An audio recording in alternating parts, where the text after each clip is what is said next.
human way. Welcome back to the Regular Dude Review Show. We just watched Superman. Should you? Superman. I'm Ryan Jacob. I'm Brandon Kelly. And we are at the cinema. Hot diggity dog. Superman just picked me up, gave me a ride through Metropolis, man. Man, amazing cinematic masterpiece. Had everything I wanted, all the emotions, great acting, and comic relief too. Straight out the theater, popcorn in the teeth, rating and review with zero spoilers, zero wins. So when I first seen this trailer, I was like, whoa, $1 billion movie, man. It just filled me with like excitement. I was just like, and then the more trailers dropped, I'm just like, wow, I'm ready. Bring on the new DCU. I'm excited to see what's coming for this new world, you know, even though I start hearing some critics saying, oh, the movie's convoluted, and I'm like, you know what? There is a lot going on in these trailers.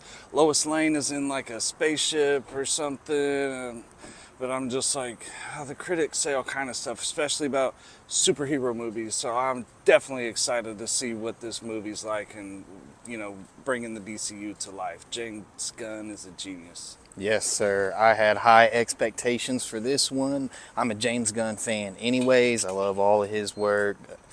So I immediately thought this was going to be like a summer blockbuster. That was like my first thought. And then like you said, definitely. When the real trailer dropped, after just that teaser, I was like, oh yeah, definitely more confirmed it for me. I was like, yeah, this is going to be great. And it was. So I'm just sitting there soaking in the movie, you know, it's just playing, right? It's about as good as I was expecting it to be. This is definitely a dog movie. Like, the crowd was just loving it. I was loving it. Like, Crypto steals the show all throughout the movie. Like, just moment after moment. It was great. Yeah, the crowd was loving it, and I was loving that the crowd was into it. Yeah. It's awesome. Yeah. Crypto reminds me of my dog, like, Cookie Dough. So much. He's like, doesn't look like him, just acts like him. Exactly like him. So I was immersed in this storyline of this movie. It was great. I'm sitting there watching it. About halfway through, something changed for me. I'm just like, all right, they're not afraid to go there. It was kind of changed the complexity of it a little bit. Yeah, I really liked the world that they lived in. Like, they did a good job fleshing out Metropolis. Yes. Just building this. I loved it. Like, and then the acting was like, so everybody killed Superb, it, man. Yes. It was a little bit cheesy, I thought, but like not really cheesy, just a little bit cheeky. Yeah. Like to match the tone of the universe that it's in. I like it. It wasn't like bad because like you can do that and act great, and like they meshed it well together. People were making comments online, chirping about David Corenswet and how he's like the woke Superman and all this and that. I thought he did phenomenal. It was great. It was the embodiment of Superman. Everybody killed it. I mean, Superman was great, but I think Lex. Yes, he embodied his role. Yep, like maybe even more than David did with Superman. Yeah, he was my standout role, definitely. One of the dynamics I really liked was between Jimmy and his girlfriend. I thought that was like a good little dynamic. Yeah. Well, they weren't there a lot, but it was just funny. It helped liven up the movie. Well, movie was live anyway. Oh yeah, I mean, it was just more, you know. I really liked Mr. Terrific, man. He just he was terrific. He always seemed to come in with the lighthearted comedy moments and stuff right when you needed it. Him and Lois Lane were pretty great together. I just loved Mr. Terrific. He was awesome. Yeah, I didn't know anything about him coming into the movie, and I'm like, I like this guy. Yeah, I don't know a whole lot about DC. You know, I know about the core members. I'm a Marvel dude.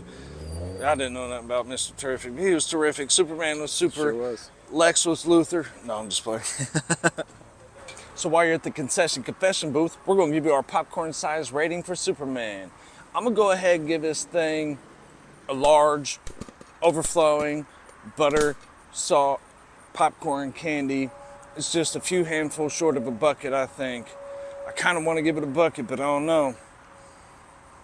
What do you think, man? I'm gonna give it a bucket, man. This one deserves a bucket for me. I I can't say enough good things about this movie. It was everything I hoped it would be. It lived up to all the expectations and some. Okay. I almost want to give it a bucket, but I can't tell you what it is. There's just something about it that I just felt like it's missing a little couple handfuls out the bucket. That's Give a me fair some statement. time to stew on it. Maybe when I go see it with my daughter here in a couple days, we'll do the refill and fill you in. That's a fair statement. I gotta give it a bucket, man, because I just can't say enough about the theatrics. The cinematics in this movie were amazing. Nah, I mean, it was great, dude. Yeah, there was nothing about the cheesiest No. visual effects I've seen in the movie was stuff to do with Metamorpho. Yeah. Everything else was great, superb. They blended the CGI perfect. A little bit it of was so practical stuff going on, like even with the big threat, which, all right, maybe there was some complaints, because some of my complaints is like, this doesn't add up, this time, there's too much stuff going on while this is going on in the background for them to come back to it, and it's only at this point, and it should be on. Like, I got a little bit of complaints about this movie, but it's not much. It just has to do with some of the story logic and pacing and reality of it. I mean, it's Metropolis, but you still gotta, like, time is real, right? It's not moving in different time. Like, so there's some complaints that took a few of those handfuls out of that bucket for me. But other than that, it was great, man. Yeah, I mean, if I had to pick some bad things about it, like you said, there's just some times where, like, maybe I thought, it's like, why didn't they just do this? Or, like, he'd be like, Superman would be in, like, a perilous situation. It's like, he could have just done this. And but like, I don't think this is going to be too spoilery, because I'm pretty sure some of this stuff happened in the trailers, but just, like, all the people were too nonchalant when stuff was happening, It's just walking right by danger casually. Yeah. Just a few things was off about it that made me not want to say bucket. That's fair. That's a fair statement. I'm sticking with the bucket, man. Superman gets a large and a bucket. The most powerful being on planet Earth. Superman must reconcile his alien Kryptonian heritage with his human upbringing as reporter Clark Kent. It's a bird. As the embodiment of truth, justice, and the human way. Look, it's a plane. He soon finds himself in a world that views these as old-fashioned. No, it's Superman, We finally meet. Spoilers. You've been warned. Check it out. We're in the lot. We gotta talk. Man, I know one of the first things that I want to bring up is in the very beginning, well, not in the very beginning, but in the beginning of the movie, Lex Luthor goes to Superman's hideout, finds exactly where Superman's hideout is, and gets right in. And it never show. I mean, maybe I missed that. I don't know if you've seen that. Did it show where how did he get in? It didn't. Did it tell? The DNA. He had. Oh yeah. Yeah, he cloned Superman. That's right. So he had the Superman clone with him. That's right. right. How he got in, because they said it combed the whole area and everything. To every one of his fights until he found a hair, and that's how he cloned him. That's and right. created Ultraman. So yeah, but I was wondering until they revealed at the very end. There was a whole spiel about that.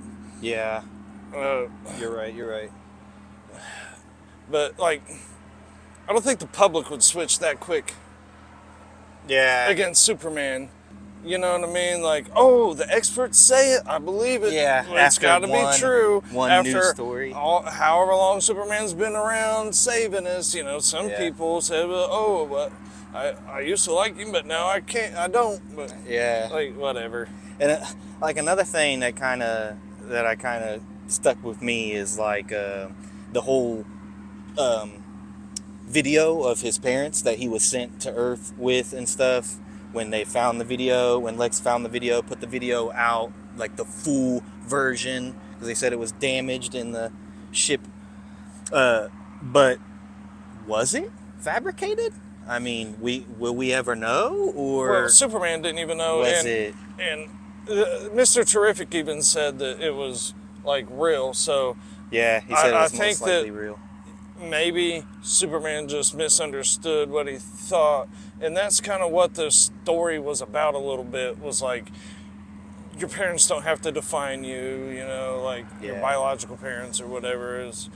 There's layered meanings to this story, but that's one of them there, I think, was like, be Yeah. your own person. You don't have to listen, you got to grow up to be a lawyer or whatever, you know. I want to do music, you know what I mean? Like that. And like that whole thing with the speculation of who his parents actually were and if they really said that and stuff, that kind of set us up for a little emotional talk that he had with his adopted dad. Where he's like, which I love that scene, by the way, where he's like, tells him that he's proud of him and the man that he's become and stuff. No, and I it's about like basically, choked up in that scene right there. basically telling him like, even if that's what they did say or whatever, like you're your own man, be your own man, you are you. Yeah, you're you, and don't listen to what anyone else says. And I really like that. You know, his parents were the heart of the movie. The dog was the heart of the movie. Yeah. So, in the pocket dimension, they're keeping all these prisoners and everything, and like, so at the end of the movie, the prisoners get released, and one of Lex's ex-girlfriends is in there. Okay, right? Yeah. And when they're all getting released, how was old girl's parents right there? Like she just got out of jail or something. You was in some pocket dimension. How did you know in time that they was getting released right here to come meet them? Right then. I actually didn't think about that. So just between that and the time frame, like, okay, as I was talking about in Concession Confession, the timing of, I couldn't really talk about what it was, but they're fighting and everything that's going on while the rift is going up to the city. And well, it was just like right here, but then all this time later, it's just barely still going through the water, but every time that they show it, it's going through very much quick. Yeah. And it's just like, okay, what's going on here with that? He created a distraction for Superman to go fight the kaiju monster in town. Yeah. And so while that's going on, Lex went to Antarctica, found the Fortress of Solitude, broke into it, stole the message, had all the experts in the world look at it, okay, figure it out, translate it out of a Kryptonian that doesn't even exist anymore language. Planet's gone. Yeah, all in a day's work. Like, not less than a day, just while he's sitting there fighting, and it's all over the news. He's talking about it on broadcast and everything, like just in the middle of this fight that probably took less than an hour at most, or a couple hours. Like, no, bro, this was like a day's worth of expeditions that you did to get this going, and that's just something else that took the bucket away from me. I noticed that too about like the rift thing, how they just seem to be so nonchalant about it. Like you say, it's moving like really fast. Every time they show it, it's moving really fast, splitting the whole city apart and stuff. But they're just like acting like they have all the time in the world. And the post-credit scene was funny too, because I was wondering about it. Like, so the rift comes back together, and I'm just like, I'm wondering about this. I'm like, all these buildings are destroyed and all this, whatever, but like at the very end, Superman's looking at this crack in the wall and it's all uneven, like, oh, this isn't lined up perfectly. But that was just funny because it's something that they're wondering about. The audience says. So I was wondering about it. So they addressed it. I thought it was pretty funny. I was just kind of thinking, like, when I saw it happening in real time, I'm just like, I mean, okay, so the buildings are going back together, but like, it's not perfect, you know what I mean? They're still like, still did all that damage, and if there was people in there, they could be dead or... Yeah, and Lex was willing to like go destroy the world just to destroy Superman or to be able to do all these other plots, and it's like... Yeah. On a lighter note, I did like all the comedy in it hit for me. I mean, all the jokes and stuff hit for me, man. I particularly liked the scene when they were going through like the interdimensional rift or whatever, and seeing all the monkeys. And Lex is like, those are all my trash talking monkeys. So he has the monkeys that just are like bots that talk crap about Superman on the internet, and He said super shit. yes, hashtag super Hashtag shit. I super love shit. that part. That was You hilarious. fucking monkeys. Yeah, that was great. That was great. The ending, there's like an ending fight scene where Superman's, you know, of course, getting daylight beat out of him or whatever, and he's like calls for help. So, you know, Crypto comes, stuff, and then they got Green Lantern shows up, and I thought that scene was just so badass. Like, Green Lantern shows up and just wrecks everything. I thought that was so cool. Like, Which part? I think it might be in one of the trailers too. They might show it in one of the trailers you're where he's talking about like, at the war. yeah, when he Yeah. shows up at like the military base Yeah, and just destroys everything. Because Lex Luthor's trying to be like, are you going to be here to save the world, or are you going to be over here to stop this war that you want? And it's like, Yeah. well, I got some friends taking care of that right Yeah. there. So I'm going to take care of you right here. Yeah. Yeah. And then when he shows up and he there's that kid that's like holding the Superman flag, and he protects that kid and stuff, and he's like one of the lines that I'll never forget, and he's like, the kid's like says something about Superman. He's like, nah, Superman can't be here, but you got to upgrade. Yeah. I was like, that, right that on. was great. That So was Superman couldn't be here, you got to upgrade. Yeah, no, that was, Yeah. I cracked up on that. Yeah, Nathan Fillion, he Oh, killed yeah, that yeah, role, yeah. man. Yeah. That was great. Yeah, he Loved was it. definitely a standout. I said Lex, but he's another Yeah. standout. Yeah, he brought those funny moments when it was needed, and I loved his character. I'll destroy you. For more Regular Dude movie news and reviews, hit subscribe, and we'll see you next time at the cinema. And of course, that reporter you always do interviews with. Who raised you as a child? I'll kill them too. No matter what you do to me, Luther, your plans won't work. They chose him. Let them die. Hey! Quit messing around! I'm not messing around. I'm doing important stuff.